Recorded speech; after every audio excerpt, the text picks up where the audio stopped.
Hello guys, welcome to the next lecture of Business and Correspondence Reporting. तो हमने English का जो हमने चैप्टर 3 स्टार्ट किया था वोकैबुलरी, उसका हमने एंड किया था कहाँ पे, जहाँ पे टाइप्स ऑफ वोकैबुलरी पढ़ा था. 3 टाइप की वोकैबुलरी होती है. एक होती है listening vocabulary, second is speaking vocabulary and third is reading vocabulary, fourth is writing vocabulary. उसके बाद हम स्टार्ट करेंगे इस क्लास में effective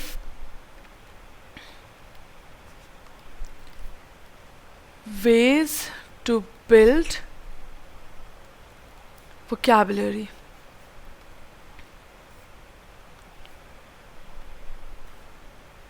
ठीक है, vocabulary कैसे बनाई जाए.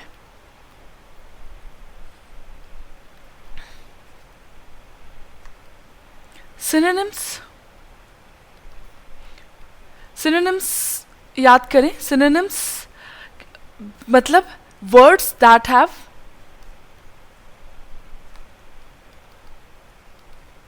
Similar meaning. जैसे अगर मैं कोई स्पीच दे रही हूँ तो मैं जैसे मैं बहुत खुश हूँ तो कभी मैंने उस स्पीच के लिए मैं यूज़ करा हैप्पी, राइट. कभी मैंने यूज़ किया जॉयफुल. ठीक है, तो बेसिकली अगर मैं हैप्पी हैप्पी हैप्पी बार बार यूज़ करूँगी तो स्पीच उतनी अच्छी नहीं रह पाएगी. तो मुझे पता होना चाहिए कि हैप्पी की जगह मैं और कौन से वर्ड्स इस्तेमाल कर सकती हूँ, राइट. हैप्पी के लिए मैं बबली इस्तेमाल कर सकती हूँ, या जॉवियल इस्तेमाल कर सकती हूँ, या जॉयफुल इस्तेमाल कर सकती हूँ, राइट. तो जितने ज़्यादा वर्ड्स मुझे आते हो, राइट, हैप्पी के रिप्लेसमेंट में जितने ज़्यादा वर्ड्स मैं यूज़ कर सकती हूँ, तो इसका मतलब मेरे को उतने ज़्यादा शब्दों की जानकारी है, तो मेरी वोकैबुलरी उतनी ज़्यादा स्ट्रांग होगी, राइट. एंड दूसरा, मेरी स्पीच भी बोरिंग नहीं होगी. It will not become monotonous, right.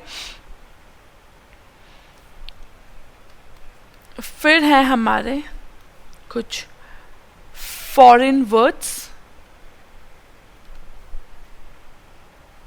Foreign words वो होते हैं जो इंग्लिश लैंग्वेज में तो आए हैं बट वो किसी दूसरी लैंग्वेजेस से उठाए गए हैं. Words borrowed,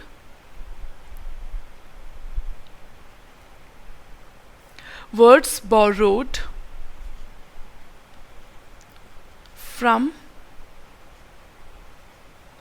other languages. जैसे इंग्लिश में कई सारे वर्ड्स आते हैं, राइट. तो वो कुछ वर्ड्स होते हैं फ्रेंच वर्ड्स होते हैं. जैसे हमने इकोनॉमिक्स में पढ़ा था, इकोनॉमिक्स मीन ओइकोनोमिया, राइट. तो ओइकोनोमिया कौन सा वर्ड था? ग्रीक वर्ड था, राइट. तो इकोनॉमिक्स में ओइकोनोमिया वर्ड हम पढ़ते हैं बट वो कहाँ से आया है? ग्रीक से, राइट. उसी तो वही है इंग्लिश में कई सारे लैंग्वेज, मतलब इंग्लिश में बहुत सारे वर्ड्स फ्रेंच लैंग्वेज से उठाए गए हैं या ग्रीक लैंग्वेज से उठाए गए हैं, राइट.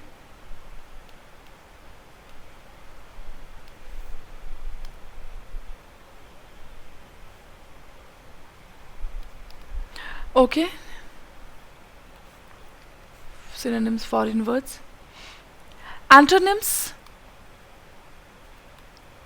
Antonyms होते हैं opposite words.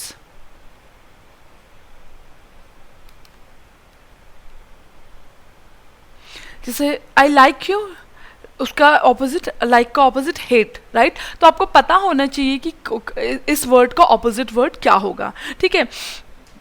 तो लाइक का ऑपोजिट जो है हो जाएगा हेट, ठीक है. या फिर कोई भी और वर्ड आपके जहन में आ रहा हो कि हेट के लिए मैं और क्या शब्द यूज़ कर सकती हूँ, राइट. तो आप यूज़ कर सकते हैं जैसे कि कुछ भी आप सोचिए, राइट. जैसे लाइक का ऑपोजिट हो गया एक तो डिसलाइक और दूसरा हेट, ठीक है. तो जो लाइक का ऑपोजिट वर्ड है आप डिसलाइक भी यूज़ कर सकते हैं और हेट भी यूज़ कर सकते हैं. तो डिसलाइक और हेट वो दोनों क्या हो गए? एंटोनिम्स हो गए. किसके? ऑफ लाइक, ठीक है. तो एंटोनिम होते हैं opposite words.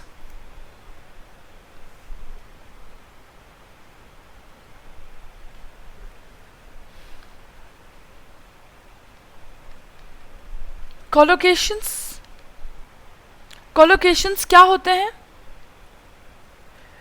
Words that are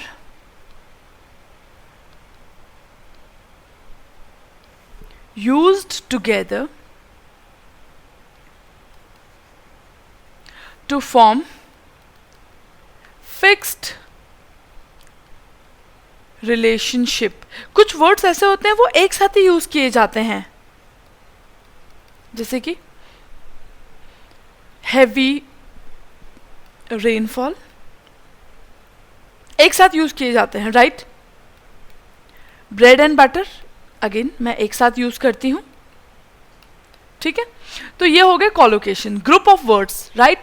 कुछ वर्ड्स जैसे एक वर्ड है दूसरा वर्ड है, इन दोनों को एक साथ बोला जाता है, राइट? तो these will be known as collocations. Next is idioms. Idioms क्या होते हैं आपके? Group of words having different meaning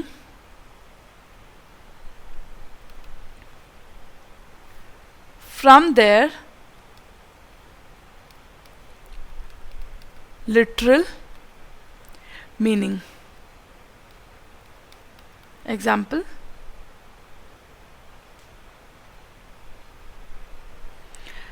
hard nut to crack.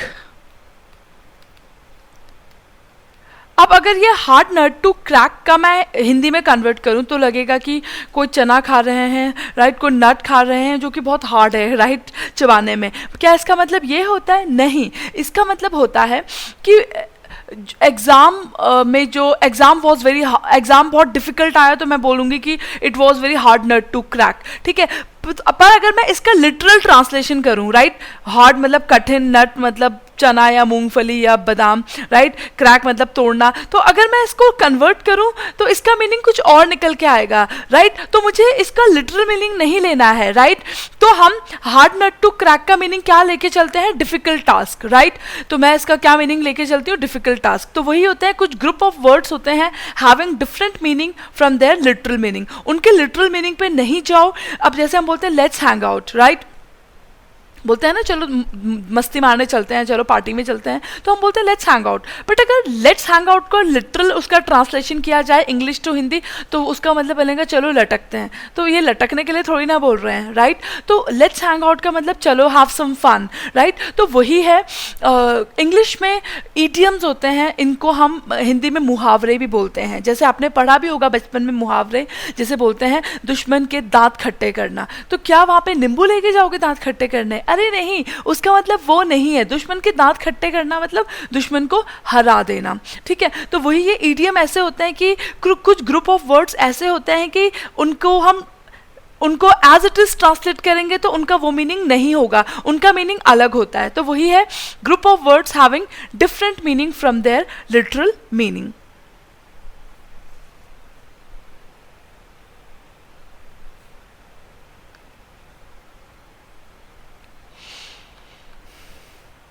Phrasal verbs, right? Phrasal verbs क्या होते हैं? जैसे दो तीन वर्ब्स एक साथ आ रहे हैं, दो तीन वर्ब होते हैं एक्शन वर्ड्स, दो तीन वर्ब एक साथ आ रहे हैं, वर्ब के आगे पीछे कुछ वर्ड्स मिला के वो तीनों are acting as a verb, तो उसको हम बोलते हैं phrasal verbs.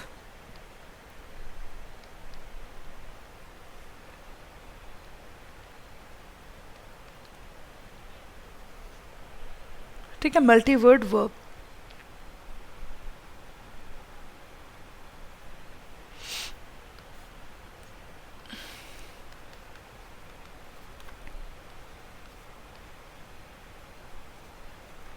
Point to remember: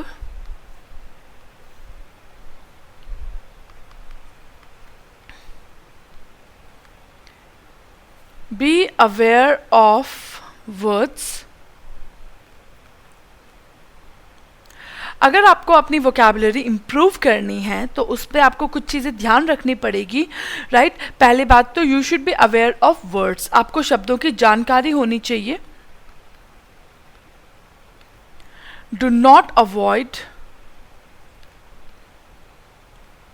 new कभी हम कोई मैगजीन पढ़ रहे हैं या न्यूज़पेपर पढ़ रहे हैं and we come across a word जो कि which we are not familiar with, हमने उसको पहले कभी नहीं देखा, हमें उसका मीनिंग नहीं पता है, तो जनरली कई लोग क्या करते हैं, उसको इग्नोर करते हैं, छोड़ देते हैं। बट हमें ऐसा नहीं करना है, हमें उसका मीनिंग उसी समय गूगल करना चाहिए, डिक्शनरी से रेफर करना चाहिए कि इसका मीनिंग क्या हो सकता है, राइट? तो we should not avoid new और foreign words.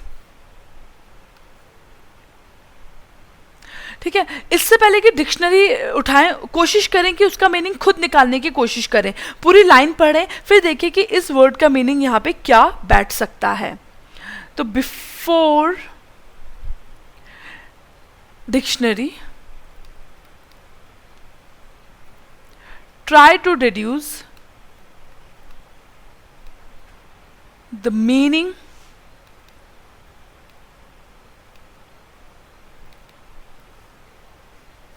from the context.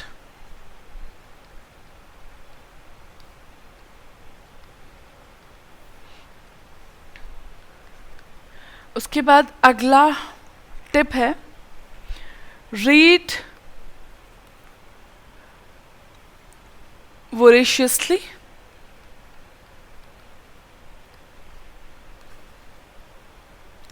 मतलब voraciously मतलब रीड अ लॉट, जिसको हम बोल सकते हैं रीड अ लॉट, ज़्यादा से ज़्यादा पढ़ें बुक्स।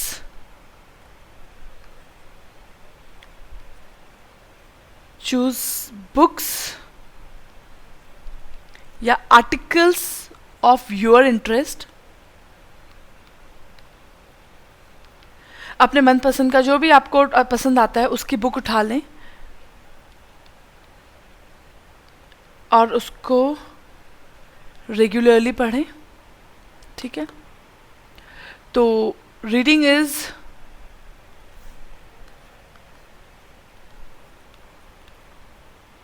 क्रूशियल, बहुत इंपॉर्टेंट है। अगर आप चाहते हो कि आपको इंग्लिश के नए नए वर्ड्स पता हों, राइट, तो उसके लिए क्या इंपॉर्टेंट है, आप रीड करें जितना ज़्यादा हो सकता है, right. Reading is crucial for vocabulary enhancement।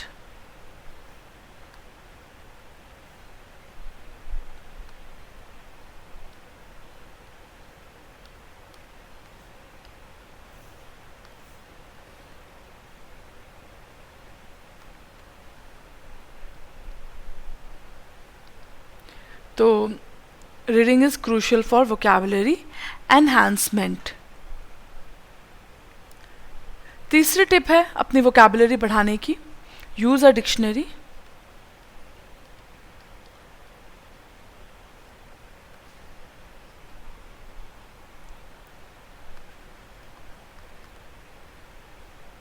तो dictionary is important tool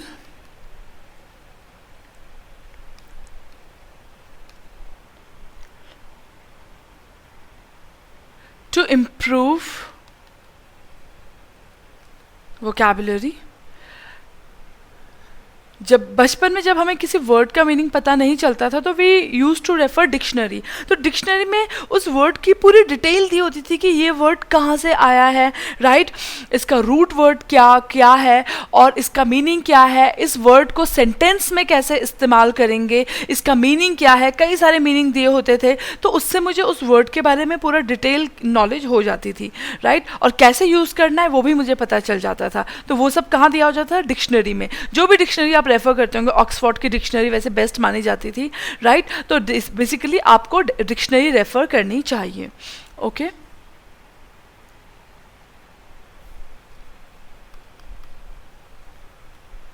they give root of the word, ये बाद में बताऊंगी आपको रूट ऑफ द वर्ड क्या होता है। चलो, इसके बाद है अगला तरीका अपनी वोकैबुलरी इम्प्रूव करने का, मेंटेन अ जर्नल, एक डायरी मेंटेन कर लीजिए। और जैसे हम करते थे ना बचपन में, डायरी लिखते थे, वही आपको करना है। Note down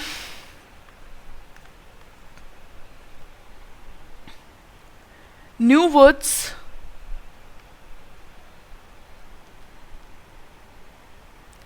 and refer them.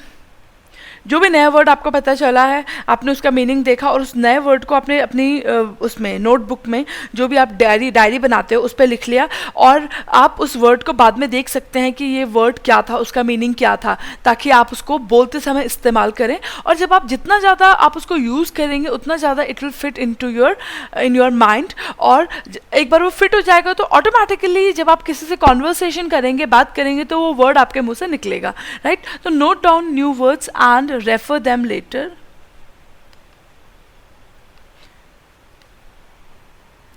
And use them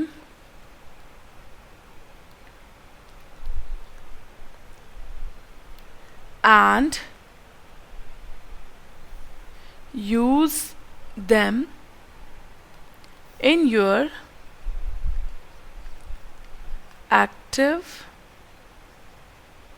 vocabulary. Okay. Next is use new words.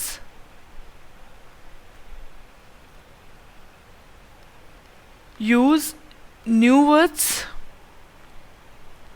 कोशिश करें अपनी कॉन्वर्सेशन में नए से नए वर्ड्स ऐड करें.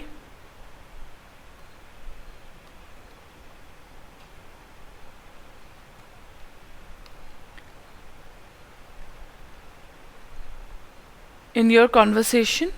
अब ये नए वर्ड्स कैसे पता चलेंगे? आप जितना ज़्यादा बुक्स पढ़ेंगे या डिक्शनरी उठा लें, ये सोचें कि मुझे एक वर्ड रोज़ पढ़ना है और उस वर्ड को यूज़ भी करना है. राइट. तो this way you will improve your vocabulary. Use new words in your conversation. 6.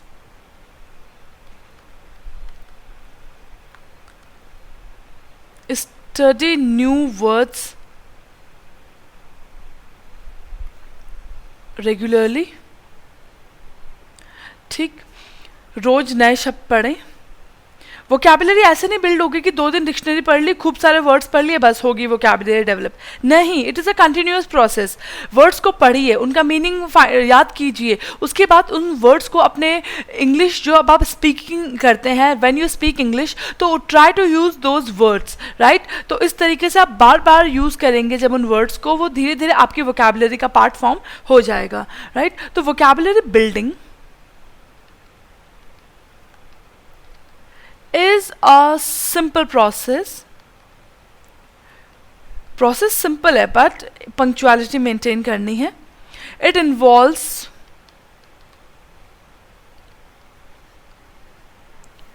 reviewing of words. Reviewing, वो वर्ड बार बार व्यू करना है, बार बार देखना है. Reviewing of words regularly. कोई वर्ड उठा लें, उसको 1 हफ्ते तक प्रैक्टिस करें. Right. Regularly. until reviewing of words regularly until they are fixed in one's memory. Okay. 7th tip to improve your vocabulary is go back to the roots. अब बताती हूँ जो मैंने आपको बताया था कि इसका मतलब मैं आपको बताऊंगी रूट्स का. तो उसका मतलब क्या है रूट्स का? For learning new words go to their roots.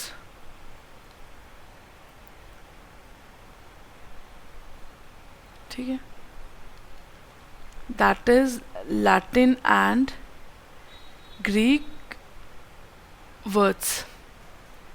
जैसे देखो, साइड, एक साइड का मीनिंग होता है क्या?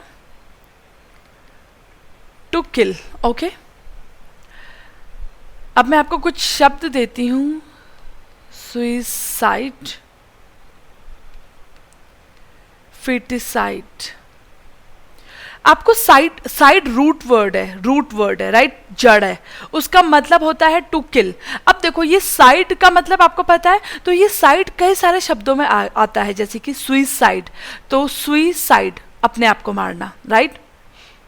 फीटिसाइड, फीटिसाइड क्या होता है, जब बेबी पेट में होता है तो उसको मारना वो होता है फीटस को मारना, तो वो बेबी को फीटस को मारना इज फीटिसाइड, ठीक है। तो साइड आपको पता है ना, साइड का मतलब होता है मारना, तो आगे से तो फिर आप बाकी का आपको पता चल जाएगा कि जो ये वर्ड है ये किससे रिलेटेड है, मारने से ही रिलेटेड है। तो जहां जहां जिस भी शब्द में CIDE आएगा तो आप समझ जाइएगा कि ये मारने से रिलेटेड है राइट। सुइसाइड मतलब अपने आप को मारना, फीटिसाइड मतलब फीटस को मारना राइट। और इस तरीके से आपको कई सारे वर्ड्स मिलेंगे राइट। पेट्रोसाइड हो जाएगा पापा को मारना राइट, मेट्रोसाइड हो जाएगा मदर को मारना राइट। तो इस तरीके से जहाँ पे भी साइड वर्ड आएंगे तो साइड एक रूट वर्ड है। अगर आपको रूट वर्ड का मीनिंग पता है तो कई सारे शब्दों के मीनिंग आपको अपने आप ही पता चल जाएंगे राइट। आपके सामने कोई वर्ड है जिसके पीछे साइड आ रहा है राइट, आपको उस वर्ड का मीनिंग नहीं पता, पर आपको पता है कि side is related to killing right, तो आप उसका मीनिंग थोड़ा बहुत मशक्कत के बाद आपको आराम से पता चल सकता है right.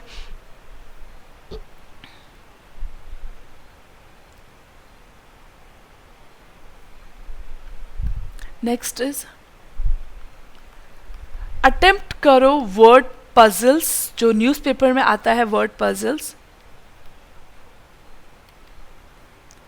And play word games होते हैं, you can download them and play them,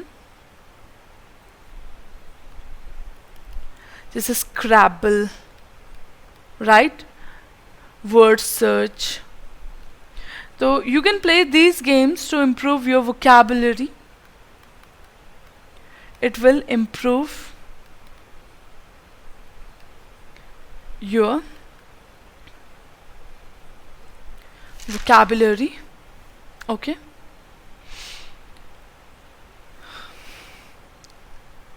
तो आज के लिए हम इसको यहीं पे वाइंड अप करते हैं। कल हम पढ़ेंगे जो आज हमने पढ़ा था स्टार्टिंग में, हमने ये टर्म्स जो लिखे थे सिनोनिम्स, एंटोनिम्स, कल हम इनसे शुरुआत करेंगे। हाँ, एक और चीज़, आप आ जाइए जो आपने मैंने आपको वो लिखवाए थे ना ईडियम्स, मैंने आपको बताया ईडियम्स और फ्रेजेस लिखवाए थे हमने, जो लास्ट अपने इंग्लिश की कॉपी में लास्ट के पेजेस हमने छोड़े थे ईडियम्स के लिए। तो हमारे हो चुके थे लगभग 20 ईडियम्स हमारे हो चुके थे। लास्ट ईडियम था, लास्ट एक सेंटेंस था, don't let Namrata watch those emotional serials, she cries at the drop of a hat. Cries at the drop of a hat, वहाँ पे क्या है, ईडियम है, उसका मतलब क्या होता है, क्राई इमिडिएटली, फटाफट रो देती है राइट। तो हमने 20 तक किया था, तो हमारे 2 ईडियम्स और बचे हैं, फटाफट उनको लिख दीजिए। 21, तो मैं एक सेंटेंस लिखवा रही हूँ, convincing my mother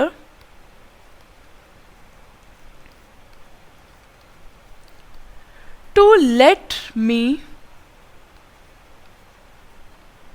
go for a night stay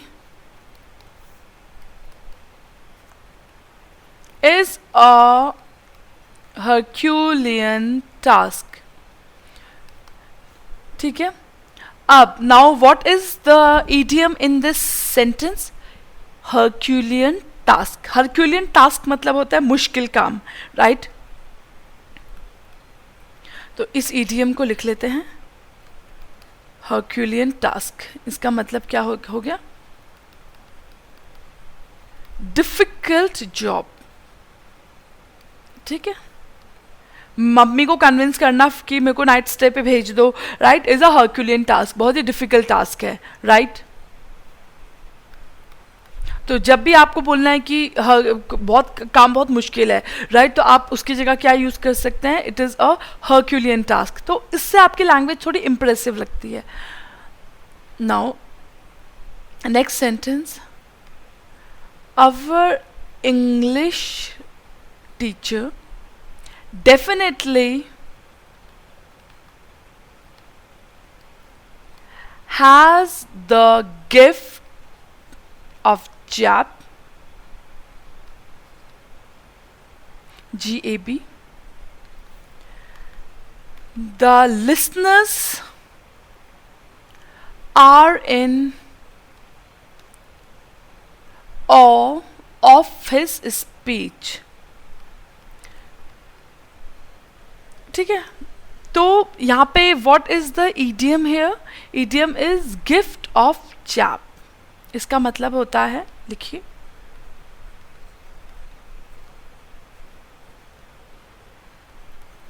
speaking fluently. ठीक है, मतलब हमारे इंग्लिश टीचर डेफिनेटली उनकी स्पीकिंग बहुत ही फ्लुएंट है, जो भी उनको सुनता है वो मंत्रमुग्ध हो जाता है, awe of his speech, right.